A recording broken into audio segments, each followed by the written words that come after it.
Leral.net, s'informer en temps réel, site d'information exclusive numéro 1, www.leral.net, un nouveau look de Leral.net, une valeur sûre du journalisme en ligne, 12 journalistes, des reporters sur le terrain.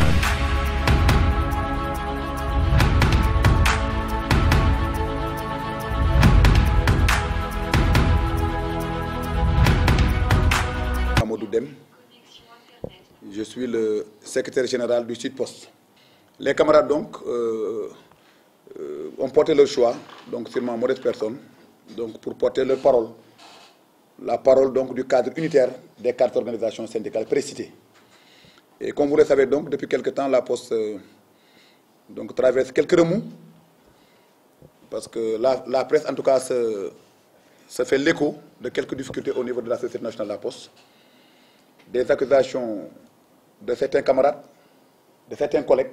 Parce que d'abord, il faut dire que c'est l'ADEP, l'amicale des diplômés de l'École nationale des postes, qui avait fait une sortie, il y a de cela maintenant 1 an, parce que c'était le 22 juillet 2017, qu'ils avaient fait une sortie malheureuse, accusant l'entreprise d'avoir un déficit de 150 milliards.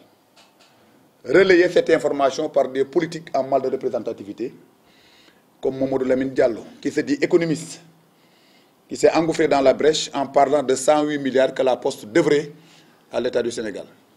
Et depuis quelque temps également, vous avez constaté que la même amicale donc, a fait une autre sortie malheureuse pour parler cette fois-ci de 184 milliards.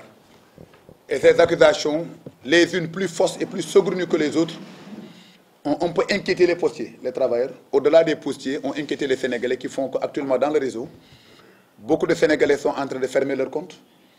Les pétroliers qui sont nos gros clients, donc certains sont en train de quitter.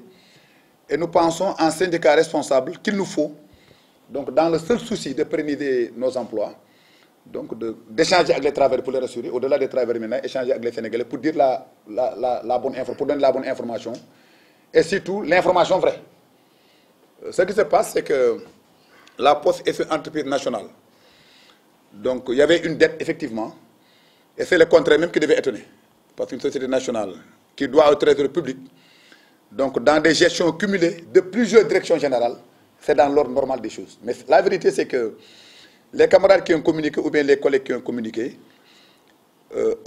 à partir d'un rapport du FMI, la 4e revue de l'année dernière, sur l'indice de soutien à la politique économique du Sénégal. Et depuis, donc, beaucoup d'eau a coulé sous le pont. D'abord, le 31 décembre 2017, la Poste a signé une convention de dette croisée avec l'État du Sénégal. Le fait même de signer cette convention a permis un apurement partiel donc, de la créance que la Poste devait au trésor public. A permis également une recapitalisation par conversion d'une partie de la créance de l'État vis-à-vis du trésor public. Ce qui est maintenant indiqué donc, dans la convention, donc, on dit que le solde de l'État sera utilisé en tout ou partie lors de la recapitalisation donc, de la Poste. Le cas échéant, un avenant sera signé pour indiquer les modalités donc, et conditions d'utilisation du solde. Pour dire qu'au moment où nous vous parlons, la Poste ne doit pas un seul copec à l'État du Sénégal. Nous le disons et nous le prouvons. Parce que ceux qui ont communiqué à partir d'un rapport du FMI, donc la 4e revue de l'année dernière, ont omis sciemment de ne pas communiquer sur le rapport de l'FMI, donc de FMI, donc du mois de juillet 2018, dans lequel rapport il est indiqué que la Poste a fait beaucoup d'efforts. Ils ont dit au mois de juillet qu'à la même année de l'année dernière, la Poste devait 16 milliards, mais qu'à la même année, donc la même période de juillet, la Poste doit moins d'1 milliard donc, à l'État du Sénégal.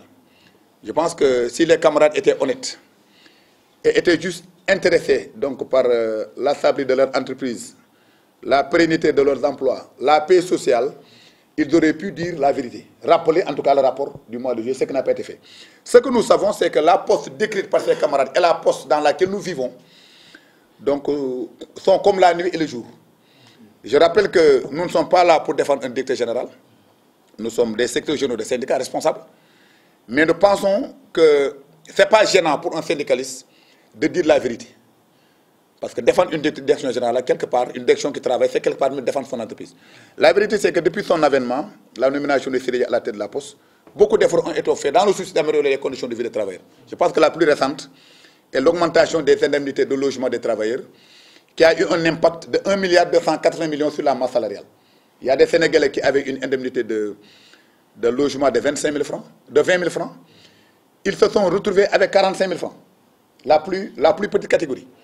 Donc ça a impacté de plus de 1,380 milliard donc sur la masse salariale. La vérité, c'est que l'ADEP avait communiqué le 22 juillet 2017. Et souvenez-vous, le 30 juillet 2017 coïncidait avec les élections législatives. Donc le moment était choisi, était bien choisi. Ce qu'ils avaient dit était faux, ils le savaient.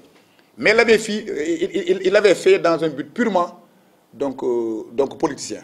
Cette année également, à quelques enclavures donc, de l'élection présidentielle, ils ont encore sorti une déclaration malheureuse, donc, qui est le contraire de la vérité à quelques enclavures, donc, comme je l'ai dit, de l'élection présidentielle. Je pense que la motivation, tout le monde le sait, était motivation politique. Sinon, nous ne pourrons pas nous expliquer une conférence de presse de l'amicale des diplômés de la Poste, accompagnée par le SNTPT, nous ne pouvons pas nous expliquer la présidente du syndicat des impôts et domaines. Si on connaît la collision qu'il y a entre le syndicat des impôts et domaines et donc Sonko, qui est candidat à l'élection présidentielle. C'est ça la vérité. Nous pensons que chacun est libre de faire la politique. Chacun. Moi, qui parle, je fais de la politique.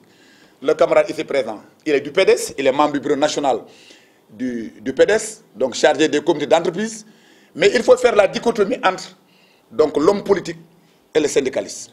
Et aucunement, il ne faut pas accepter que le fait de faire la politique altère une seule minute le jugement d'un bon syndicaliste.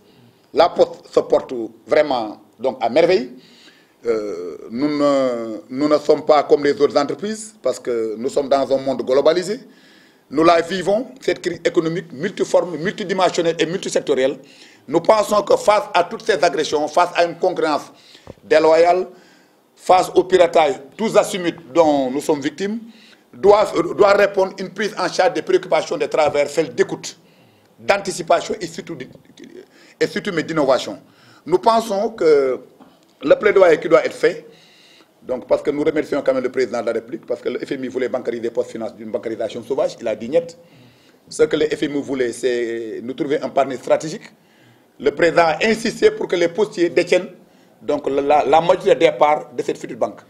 Cette banque, il faut le dire, qui est une expression très forte de l'ensemble des postiers du Sénégal, parce que nous sommes dans un environnement extrêmement difficile. Aujourd'hui, le Sénégalais qui épargne, qui ouvre un compte quelque part, donc au-delà de la loi qui interdit de disposer de fonds supérieurs à 100 000 francs, donc si on n'a pas de compte, le fonds, c'est pour avoir demain la possibilité de disposer d'un prêt. Donc les chèques postaux ne sont pas une banque, et nous pensons véritablement que vu le modèle communocratique de la famille sénégalaise, qu'il serait bon de tendre vers une institution publique de microcrédit. Donc c'est un plaidoyer que nous faisons, et là nous remercions le président. Au-delà de ce qu'il a fait pour la Poste, nous faisons ce plaidoyer pour disposer des bourses des étudiants. Parce que chacun le constate chaque année pour le déplorer. Cette année même, il y a eu mort d'homme. Nous pensons que cette question est une question qui constitue une épine dans le pied de l'État, une question éminemment nationale et éminemment politique. La Poste étant une société nationale, nous payons les bourses sociales qui sont beaucoup plus consistantes que les bourses des étudiants. Nous payons nos salaires chaque 26-27 du mois. Nos salaires sont beaucoup plus importants que les bourses des étudiants. Nous pensons véritablement que la Poste est en droit d'exiger de l'État le paiement des bourses des étudiants. Au-delà de ces bourses-là, je pense que le plaidoyer qu'il faut faire, et nous le ferons, c'est de disposer de des montants, des fonds qui sont dans la délégation à l'entrepreneuriat rapide. Nous pouvons également aider les Sénégalais bénéficiaires de ces fonds. Je pense que c'est sur ces questions de fonds importantes qui vont impacter la vie des postiers. C'est sur ces questions-là que nous attendons les travailleurs responsables et les syndicalistes responsables. Nous sommes des syndicalistes, nous condamnons fermement certaines attitudes de certains camarades parce que nous récusons aussi bien le nihilisme que la malhonnêteté intellectuelle, l'ingratitude.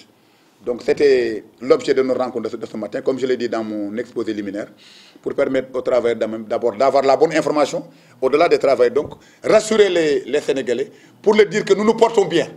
En tout cas, la Poste décrite par certains et la Poste dans laquelle nous vivons, sont diamétralement opposés. Effectivement, on l'a fait lors d'une conférence de presse qu'on a tenue à Dakar. Mais nous avons remarqué que dans le réseau, il y a des journalistes qui revenaient souvent sur l'affaire Abdou Ndiaye, pour ne pas le nommer. Donc c'est pourquoi, pour anticiper sur la question, nous en parlons. C'est tout simplement ça. Mais à Dakar, en faisant cette déclaration liminaire, nous pensions que c'était un épiphénomène. Le fait de nommer ou de relever un cadre était du retour exclusif du DG et que aucunement, donc on avait le droit de le mentionner dans un document sérieux comme une déclaration liminaire.